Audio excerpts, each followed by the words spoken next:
personal effects and all my cash right here. Okay, it's not a lot. So, no. Did I do that or did you do that? Oh, it's all over the place. It's the new thing. You need a water level. Poltergeist. Welcome, guys. Welcome to Tampa. Excited to have you here. Hello, Mr. Man. Great to be here. Thank you for having us. It's pretty great to be Hi, here. everybody. How's the fentanyl around here? Ain't good? No? I'm looking for some pharmaceutical grade codeine for Billy. You guys, this is our diehards are here on a Sunday, but they have a bunch of them lined up for questions, so we're just going to jump right into it, guys, get as many questions as we can, because they want to talk to you, so let's do it right here. You think those are empty seats, but they're not. It's AI. I have the most emptiest beige seats ever in the world, in history. That's right. Those are the best empty seats like never before. No one's ever seen empty seats like these. Hey, hello everyone. Chris, Sid, and then as well David Hayter, the one and only Solid Snake. Not Keeper Subline, it's you. Yes, that's correct. And then for Billy West, I met you earlier at MegaCon this year. It's nice to meet you again. Was I nice? Was I nice to you? Of course you were, and you absolutely killed it at the Lion King reading. Yeah? Uh-huh. Well, we got tons more fun to happen today.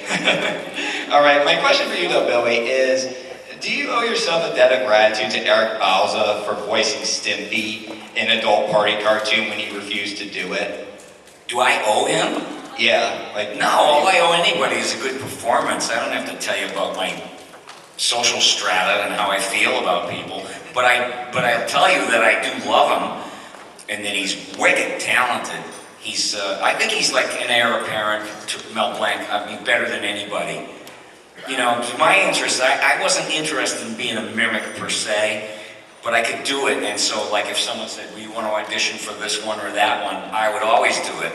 But I prefer to do original voices. And I haven't heard Eric's original character work. I know he can replicate, but I'm missing out because I gotta do some research and go look him up. But I wanted nothing to do with that Adult Party cartoon. I knew what they were up to, you know?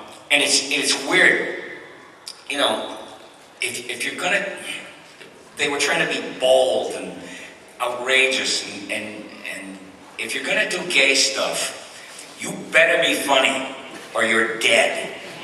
You know what I mean? And it wasn't funny. It was easy and low and cheap, lowbrow. You know, they had technology, they had money, and it was like, hey, we can put the arms on the Venus de Milo. What are we waiting for? You know, so there was no art there. It was nothing. It was garbage, and I wanted nothing to do with it. But it doesn't mean I won't do another version of it. Shh.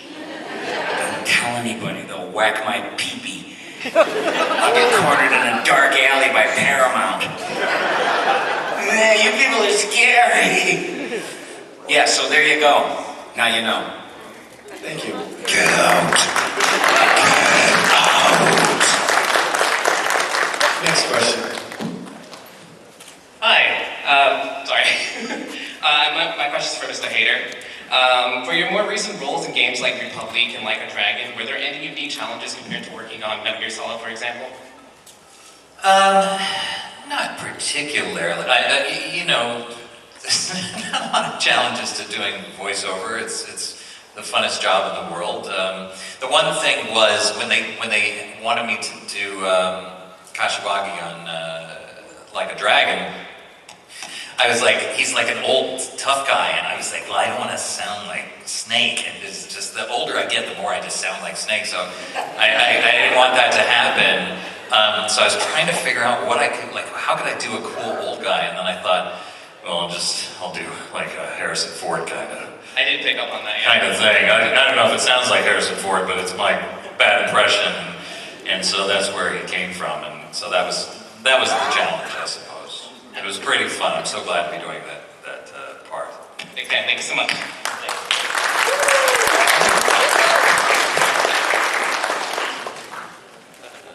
Good morning. Good morning. Good morning. Nice to see you again. I guy. He's doing shtick. Yeah. He's doing a thing. I work alone. You guys are great. Final Fantasy and God knows how many things Billy West has done. But my question Thank you. is for David Hayter. Not a lot of people, I mean, I'm sure plenty of people know you do screenplay work, but my question is, between X-Men and Watchmen, if you have any special stories or maybe something that you didn't get put in that you wanted to put in, or something that you wrote that I'll tell you, yeah, so my favorite one of those is, so for X-Men 2, so I'm a screenwriter, I wrote X-Men and X-Men 2, Watchmen, blah, blah. Yes, thank you. Well deserved. So my favorite one was, so for X-Men 2, I wrote this scene, you know, there's this whole thing where Wolverine is in love with Jean, but she's with Scott, and it's this whole love triangle or whatever. So I wrote this scene where they're all camped out, and Jean crawls into his tent and, you know, starts kissing Wolverine and stuff, and he's like, whoa, what's going on, like this? And then he touches her stomach and feels the 3 claw marks that he gave to Mystique in the first movie. And he pushes her away, and she says, no one's ever left a scar like you before. They did, but you'll understand in a second. So he goes, what do you want? She goes, you know what I want. Question is, what do you want? And she turns into all the X-women. And at the end of it, she turns into Jean, and he holds her and says, stay like this. And they drift out of camera. The next morning, Jean is working on the jet, and she sees herself crawling out of the tent, and it's this weird moment, and Mystique like gives her a wink, and it's like really edgy and cool like this, right? So, yeah, it's one of my favorite scenes. So I go to the premiere. I wasn't on set for the on-set rewrites, so I go to the premiere, and she says, no one's ever left a scar like you before. He goes, what do you want, an apology? And she goes, you know what I want. Question is, what do you want? And she turns into all the X-women, and then she turns into William Stryker and goes, what do you really want? Like this. And he's like, get out, like this. And I told my friend this, who knows, you know, Brian and the whole crew, and he goes, oh, they gated up on you. And I was like, yeah. So that was my favorite weird thing that happened. Thanks for sharing, I appreciate it. You're welcome.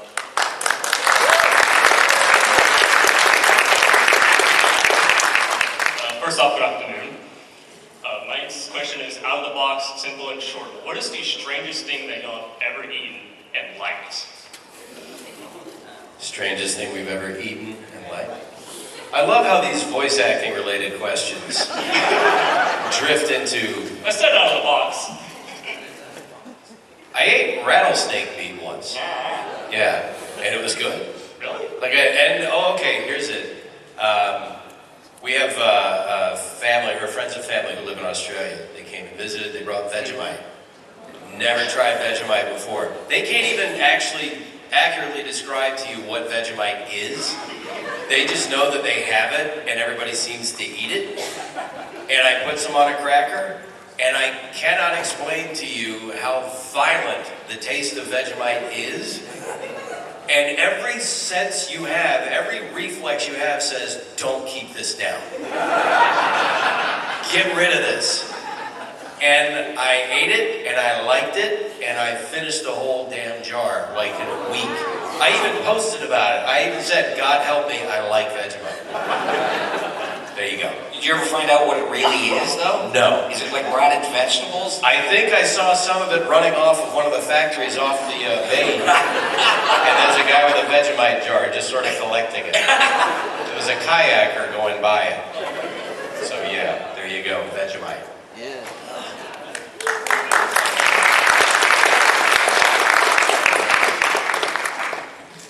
Thanks. Sorry, I didn't prepare a bid or anything, so I have to work with it. Just want to say thank you, first of all, for all the entertainment you guys have provided over the years, all the great entertainment, I should say. Given that you have a lot of projects that sometimes can go months or years doing the same voice, how do you prepare yourself to replicate that without having done it, for 5 years, maybe in Billy's case with Futurama, or a year or two? How do you get those voices back?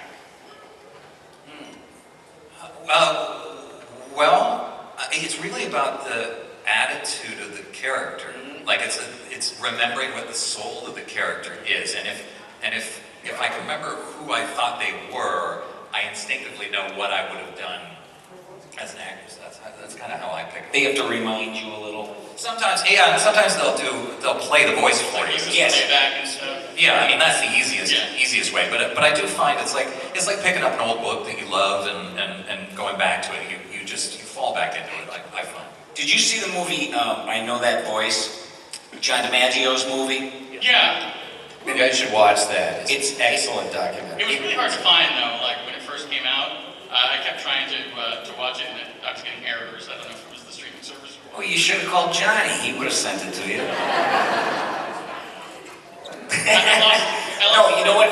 All that movie would answer any and all questions that you are thinking about, because the characters and most of the people like Tom Kenny and most of us would say you have to remember the musicality of a character. It's like its cadence and its ups and downs, and then the voice kind of falls right into place if you can remember the infrastructure of the character.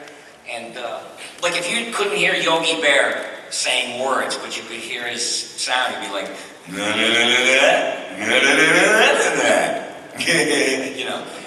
and you would almost say, well, okay, now the voice will fall right into that music and the timing of it. And so that's how I remember anything. It's like Fry was always whiny and nasally and complainy, And I was in a band, and I had to remember what I sounded like when I was 25, because they pulled that character out, and I didn't know I was auditioning for it. So I said, and I was in a band, and I would go, "Oh shit, I broke a string. Now what am I gonna do?" I was like, and I used it for him. And the rest of the characters all have their own musicality, so it's not hard to remember them, especially since you love them so much. Yeah, they're family to you. Yeah, because I don't have any family. All my family is two-dimensional. Well, at least you don't have to have holidays with them then. Huh? You don't have to have any holidays with them then. You just call whenever you want. No. Yeah. Same thing for yours. No, anything that gets in the way of a work day bothers me. I just want to work. I'm a journeyman. Leave me alone.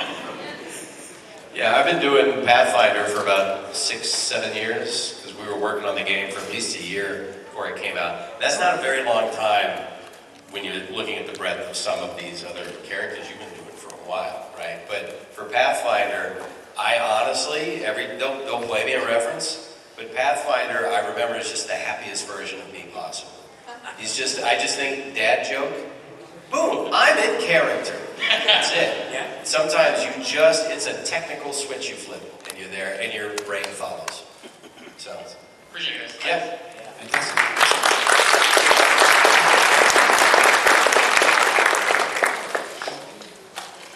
Hello, good morning. Morning. So, my question for Mr. Billy West Yes, sir. is, when it comes to your role as Philip J. Fry in Futurama, has there been any moments where you're voicing the character and you just got to a moment to where it was just a very sad and dark moment for the character that you just felt bad for them? Well, you want to live it as much as possible. When you're acting and all that, you want to be in that space and forget about everything else. And so, I used to. You know what I listen to? Sports guys, old sports guys, like guys who were coaches of teams and stuff. You ever hear their last speech that they give? And they go, "I'd like to thank the fellows in the Hall of Fame." They're struggling to not cry. And there's some sound, I wish I could get it down, but it intrigues me when they're ready to break apart, but they're men, and I can't, I'd like to thank the fellows in the Hall of Fame, and we had a good run, and that stuff to me is artistry, and I try to find junk like that and throw it into the characters, especially since you mentioned somebody being sad. It's not just fun to watch somebody break down and cry. I mean, there's only so much to that, but to watch someone struggling, having an internal struggle, like I can't show weakness. I'm the captain of this damn team, Internal struggles are Yeah, it's like when they say, if you're going to play drunk, try to play sober. Because drunks are always trying to appear sober. If you're trying to cry, try not to cry. Yes. You know, fight it, and you will find it's bringing this well of all your own stuff up into it. Yeah. That's what I thought of when you said that. These tough guys trying not to cry. Yeah. It just makes it worse. Yeah. But I mean, it makes it more obvious. It gives more dimension to a character, and it's not just, you know, I don't know, these new cartoons that all look like children's refrigerator art. You know, I don't get it. What everything, come on everybody, let's go! You know, these high-pitched, genderless voices, cloying, annoying, and there's nothing to it. There's not another dimension. They don't emotionally resonate or anything. And so what we try to do is put as much little inner life in there, pre-life, post-life, you know, little addendums. And you want to give somebody a gift, you know. You don't want to throw voices out the window and say, you know, okay, I'm all done. I'm going home now. Thank you very much. Sure.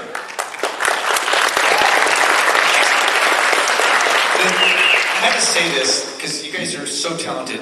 There's so many people who can do impersonations. People do impersonations, and that's a cool skill, but you truly are voice actors. And when you guys aren't on screen, so you have to throw so much through your voice. And you are so good at it that people have found they resonate with these other people. Like, people love your characters because of your voice acting. And it truly is. It's a talent and it's a skill. It's not very common. You guys, it's just amazing. You guys do a great job with that. Yeah. Tell me something I don't know.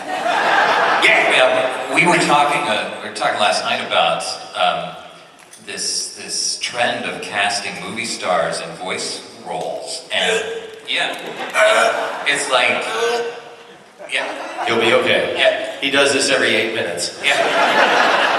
And the problem with movie stars is they're used to just using their face, and a lot of them don't have dynamic voices, and they don't understand the extra bit you have to put in to really hook the audience to make them feel the things you want them to feel.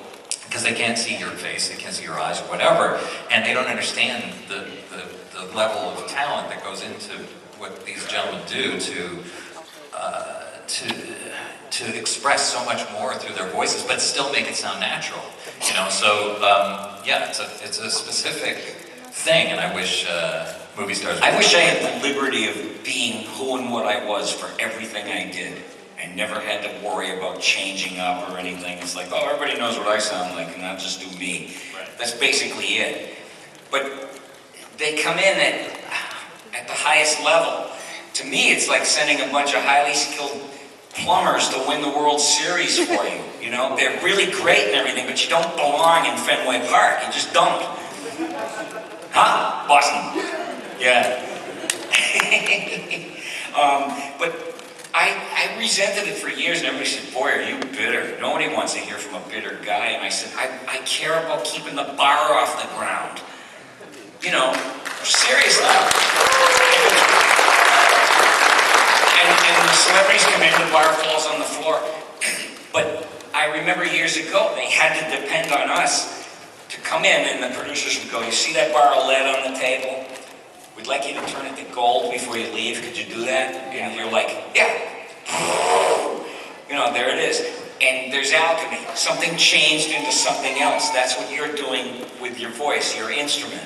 And if you don't have that alchemy where something doesn't change into something else, there's nothing magical about it.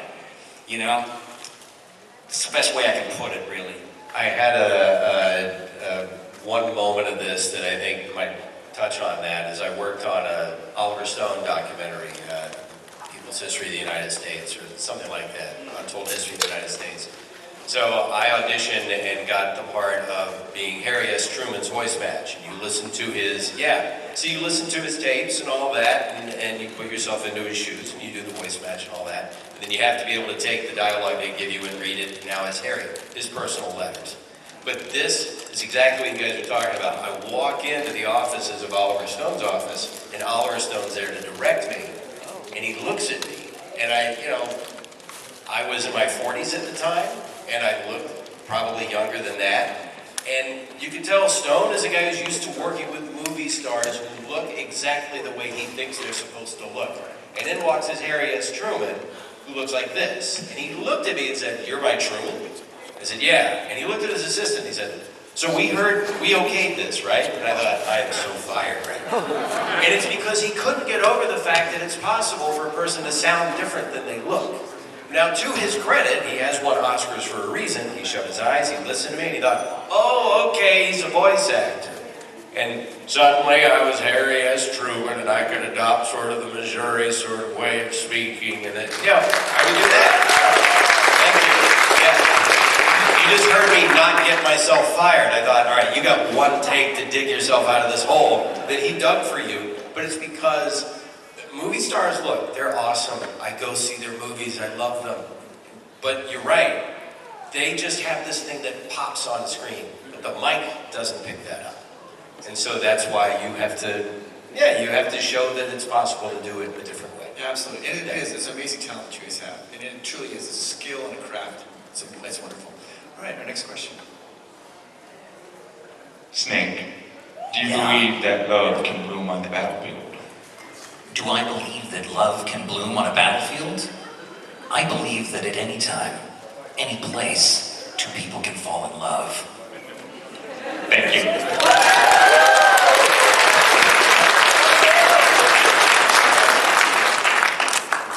So my question is for David Hayter. Recently, Sega put out a poll questioning gamers what celebrities or voice actors they would like to see in upcoming Sega games and franchises. My question for you is, which particular franchises or games would you like to star in, and which roles would you like to be in those games? I would like all of them. Any that are badass and cool, and some that are fun and funny. Yeah, I just saw a poll, and it said, who would you like to see in Like a Dragon? And it was like all these amazing, like LeBron James and like all these massive celebrities, and then my name was on it. And I'm like, I'm already in Like a Dragon. so it was a weird poll. Look, my primary job, I'm a screenwriter, producer, and it's very different from my side job as a voice actor. But voice acting is the best job in the world. So really, it doesn't really matter what it is. If you're doing an indie game and you got enough to pay me scale, I'll do it. So you got to tell them the real truth, though. What's that? It's a business of 95% unemployment, and your job is looking for work. Well, that's why. If you can get over that part, anybody that wants to do voiceover and stuff, if you can just get over that part. But we're saving a seat for you. How about that? That's right.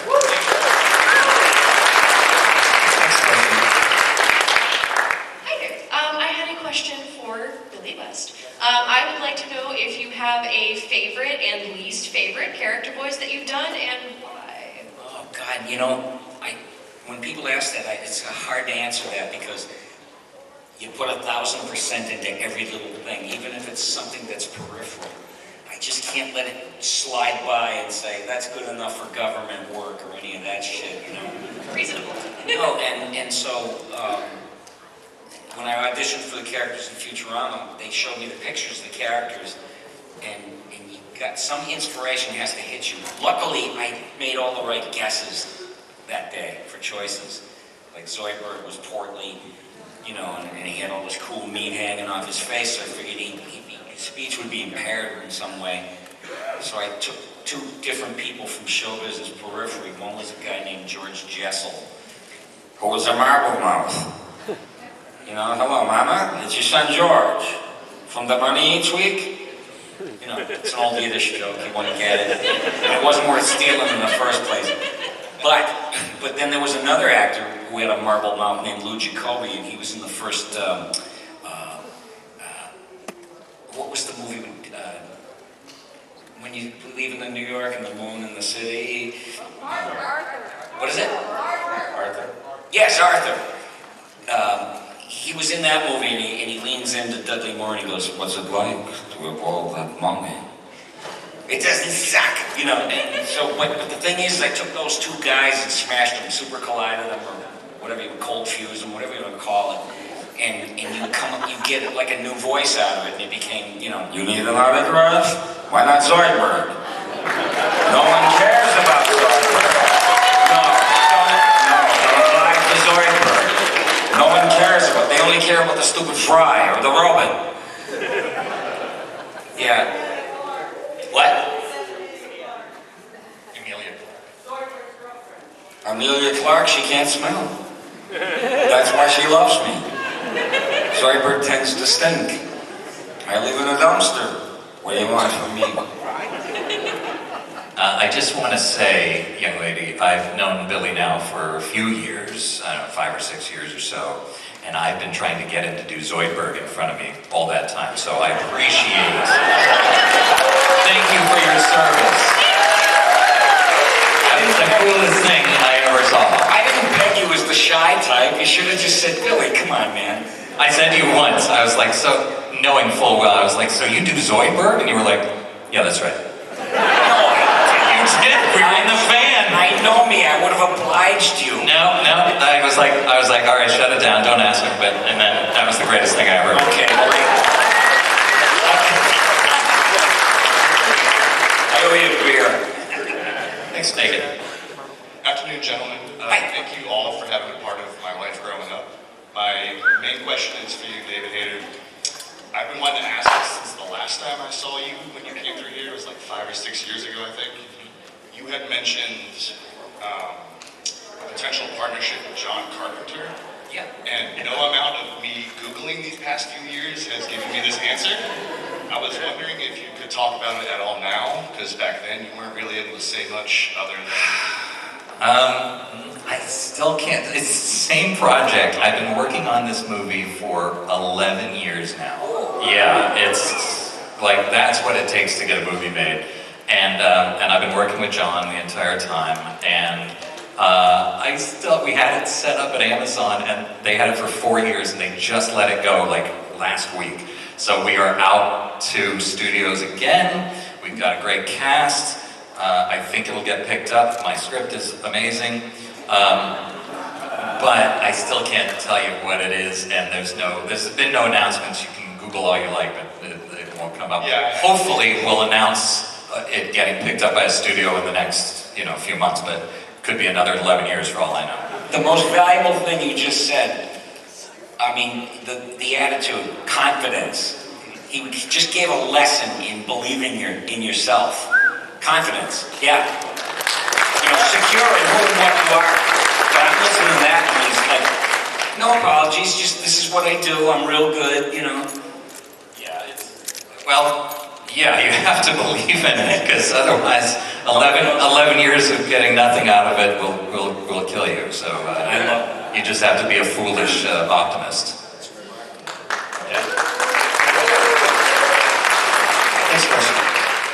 Hey everyone, so as Billy said, the integral process of voice acting might actually be an entrepreneurial one, so you gotta kind of lock in for what might come when no work comes. How important is it to have a professional or well put together demo reel to display immediately if the opportunity comes? How important was it for you in your early career to have a put together demo reel?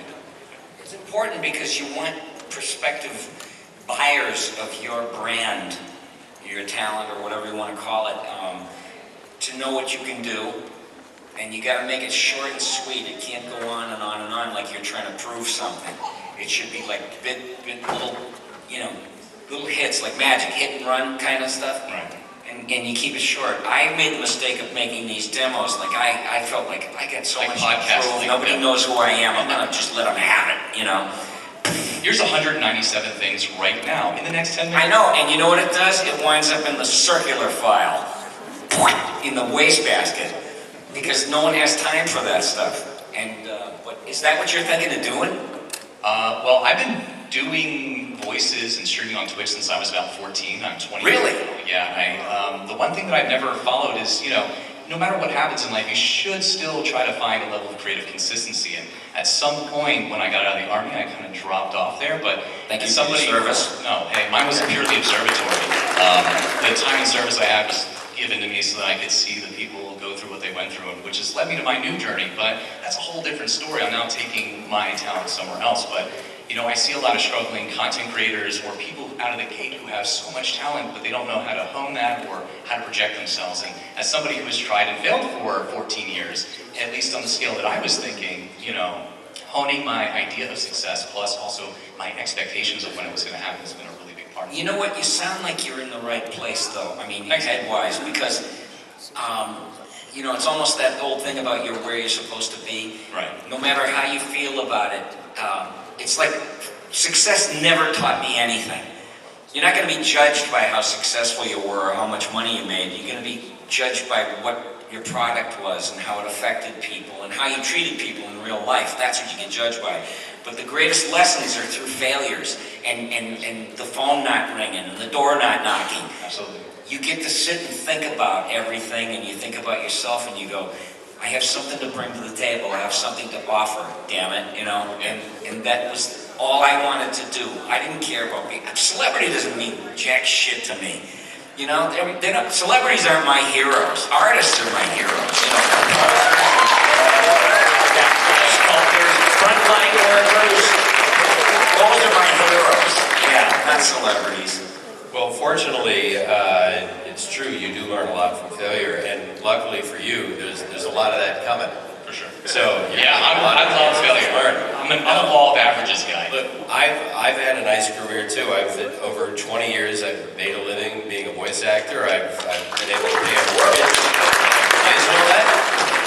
And I've been on the greatest show ever for the last 15 seasons. And last year, I called my agents and I said,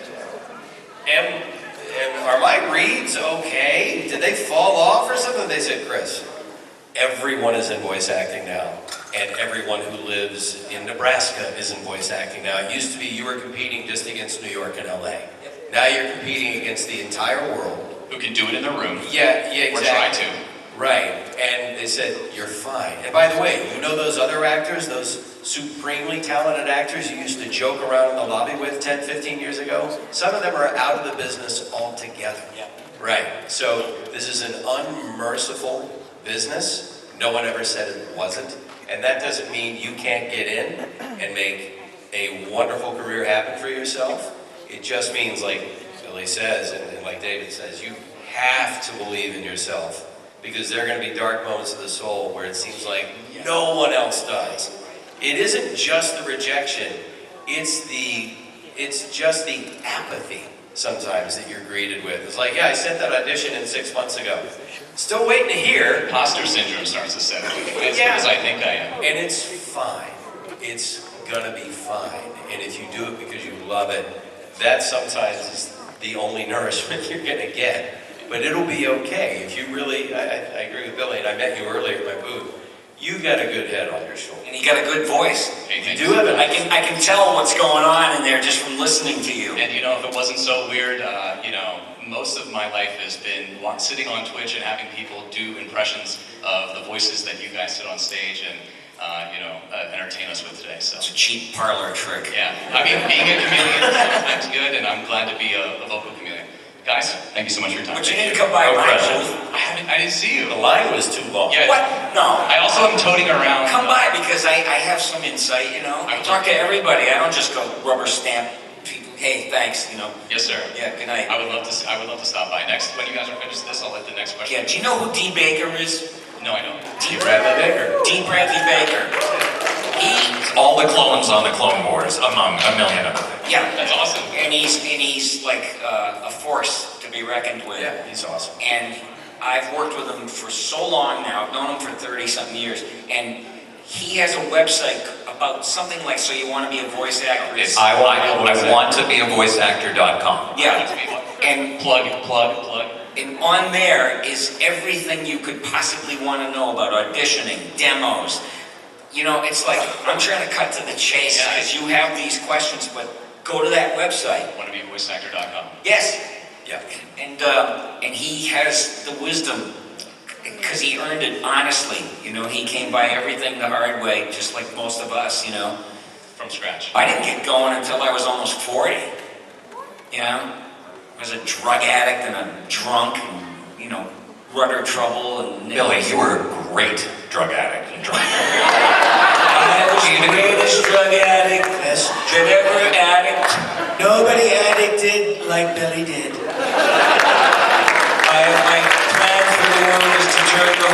listen to cheese. To feed the hungry.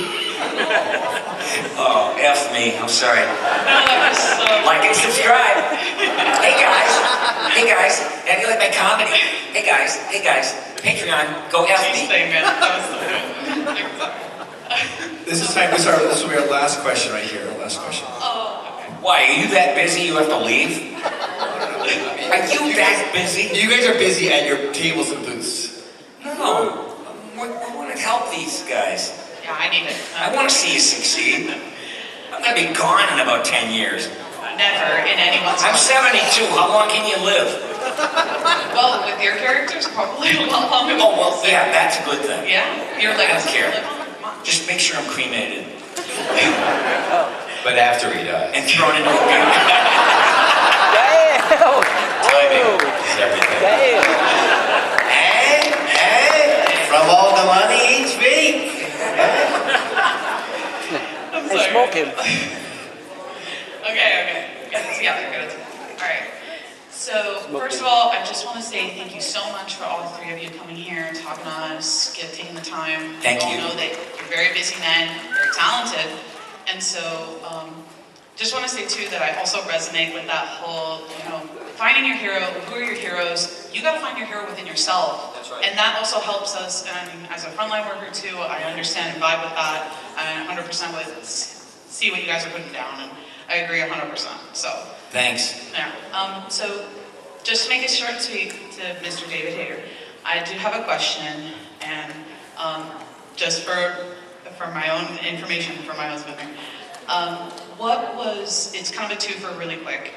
What was one of your most memorable moments as a voice actor on Metal Gear Solid 4? And then what was something you struggled with and overcame and you're happy you did? I don't remember anything particularly now. It's okay. Well, there was the shriveled snake story. I don't know if you... Don't call me that. No, it's not. You can't tease it like that. Yeah, maybe that's not appropriate. You can look at my Twitter. I just posted that story. Mostly the thing about Old Snake was he's deteriorating throughout the game. So I wanted to start him out here, and then by the end, I wanted to be like his voice box was crumbling, and so the challenge was we recorded it out of order. So I had to know from the director like what percentage of the game we were in to know how desiccated I had to sound. And so ideally, if you play the game, it sounds like he's getting worse and worse and worse as he goes. And so that was the big challenge. But it was a cool thing to try to pull off. Yeah, it just so happened to also be the most memorable. Yeah, that makes sense. Thank you. I appreciate it. Thank you guys so much. Thank you. Great day. Thank you, Florida.